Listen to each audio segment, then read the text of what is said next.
தென்காசியில் பல்வேறு கோரிக்கைகளை வலியுறுத்தி அரசு அனைத்து ஓய்வூதியர் சங்கங்களின் கூட்டமைப்பினர் கவன ஈர்ப்பு போராட்டம். தமிழ்நாடு அரசு அனைத்து ஓய்வூதியர் சங்கங்களின் கூட்டமைப்பு சார்பில் தமிழகம் முழுவதும் பல்வேறு கோரிக்கைகளை வலியுறுத்தி கவன ஈர்ப்பு தர்ணா போராட்டத்தில் ஈடுபட்டனர். இதேபோன்று தென்காசி மாவட்ட அரசு அனைத்து ஓய்வூதியர் சங்கங்களின் கூட்டமைப்பு சார்பில் தென்காசி புதிய பேருந்து நிலையம் முன்பாக இன்று கவன ஈர்ப்பு தர்ணா போராட்டம் நடந்தது. போராட்டத்திற்கு கூட்டமைப்பின் தலைவர் தானுமூர்த்தி தலைமை வகித்தார்.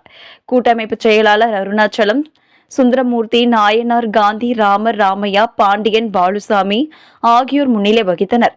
கூட்டத்தில் மாநில துணைத் தலைவர் சங்கரி கண்டன உரையாற்றி பேசினார்.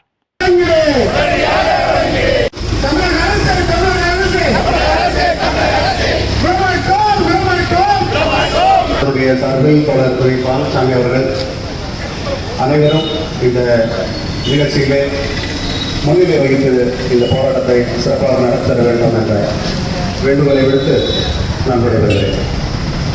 தாமதி அவர்கள் அதுபோல மின் வாரியத்தினுடைய முன்னாள் நிர்வாகி தோழர்களே முதலிலே உங்களை வரவேற்றுக் கொண்டு இந்த அருமையான எழுச்சியான இந்த தர்ணாவை மாநிலம் முழுவதும் எழுச்சியோடு